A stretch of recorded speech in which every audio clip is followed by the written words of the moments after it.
eu gostaria de fazer uma pequena análise sobre algumas coisas. Todo mundo sabe muito bem que eu sou professor há muitos anos e nós temos um problema sério no Brasil, que é uma educação de baixíssima qualidade ainda, infelizmente. E apesar de ter crescido nos últimos anos o número de pessoas que terminam o ensino médio, que concluem o ensino fundamental, e aumentou também bastante significativamente nos últimos anos as pessoas que concluem o curso superior, isso não necessariamente significa que, ao aumentar a escolaridade, está aumentando a qualidade da educação. São duas coisas diferentes.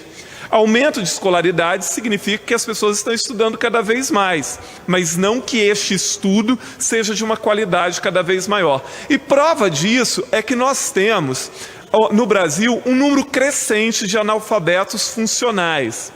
O analfabeto funcional é aquele sujeito que vai à escola, que aprende a ler, aprende a escrever, mas é incapaz de interpretar, por exemplo, um texto simples ou de redigir um texto sobre um tema relativamente simples.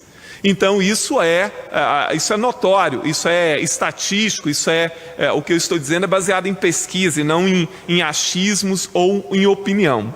Aí o tempo inteiro a gente vê assim, as pessoas nas redes sociais, sobretudo, que é um bom termômetro para isso, dizendo assim, o relógio eu acho que parou, se eu não estou enganado, o cronômetro parou. Que nós vemos isso nas redes sociais o tempo inteiro.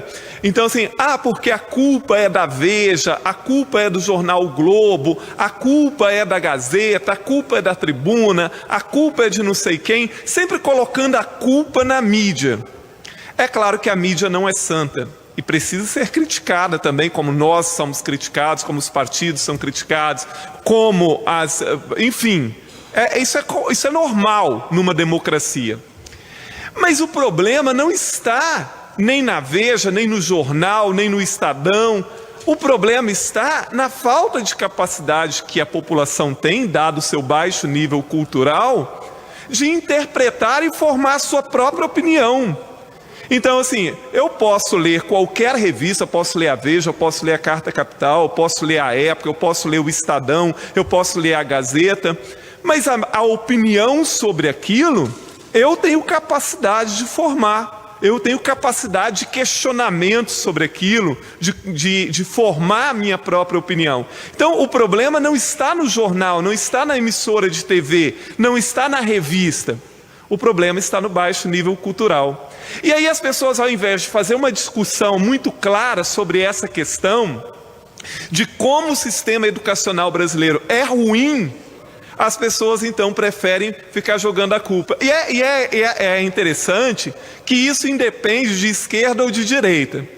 Quando nós tínhamos no Brasil, o país governado por partidos de esquerda, então o tempo inteiro os esquerdistas acusavam a Globo, acusavam a Folha de São Paulo, acusava o jornal Globo, acusava não sei quem, acusava a Veja de ser responsável, de ser parcial, de não sei mais o que, de ser golpista. E agora nós temos um partido e um governo de direita, poderíamos dizer até de extrema direita, e o discurso é o mesmo. Que a mídia é ruim, que agora a mídia é comunista, é comunista e extremista.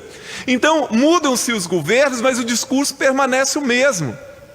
Como se o fato de noticiar coisas e de estar tornando público coisas erradas ou aquilo que o governo não deveria estar falando ou fazendo, fosse culpa da imprensa. Mais uma vez eu digo, a imprensa não é santa e muitas vezes eu mesmo critico a imprensa, mas não é assim, essa polêmica que se causa com as mídias no Brasil, ela beira assim, o absurdo, de culpar a mídia. Não que não seja santa. Agora, a mídia, não que a mídia seja santa, mas é necessário que as pessoas vejam o problema onde ele está. E o problema está na capacidade da população de fazer uma leitura correta sobre os fatos, uma interpretação correta e ser capaz ela própria de fazer o julgamento. Porque assim, então você diz, olha, eu não posso assistir a Globo porque a Globo vai fazer minha cabeça.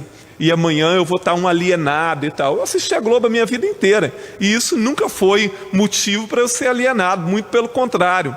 Porque desde cedo eu aprendi a gostar de ler, a gostar de pesquisar, de ouvir opiniões diferentes, de ler opiniões diferentes para formar a minha própria opinião. Então, não é a mídia a grande culpada por tudo que acontece, e nem a mídia ora é golpista, ora é comunista, ora é extremista. A mídia tem muitos problemas e merece crítica, mas o problema está em outro lugar, e a população tem que deixar de ser cega, tem que cobrar do governo um projeto educacional decente. Por exemplo, agora, na atualidade, nós vemos uma bagunça generalizada no MEC. Nós vemos, hoje foi nomeado para presidente do INEP um delegado da Polícia Federal. Como é que um delegado da Polícia Federal dirige o INEP, que é o instituto responsável pela elaboração do Enem? E isso é completamente fora de ordem. Não há, ou nesse aspecto, a quantidade de pessoas nomeadas para os altos escalões do MEC, ligados apenas ao mundo corporativo, a banco, a não sei mais o que, etc., mostra um desprezo generalizado pela educação. Nós precisamos de pessoas que entendam de educação efetivamente no MEC, nas secretarias de educação dos estados, nas secretarias de educação dos municípios, pessoas que realmente entendam. E mais do que nunca, nós precisamos levar em consideração o Plano Nacional de Educação aprovado em 2014 e os planos estaduais e municipais de educação aprovados em 2015, que estão sendo solenemente ignorados. Ninguém precisa inventar a roda.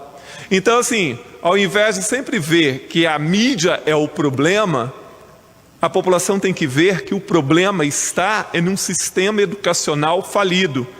E que, ao invés dos governos valorizarem e priorizarem, o governo federal, por exemplo, faz o que está fazendo agora com o MEC. Nós podemos ter um retrocesso de uma educação já cambalida, ter um retrocesso imenso nos pequenos avanços que nós tivemos nos 20 anos. A grande possibilidade no Brasil é essa.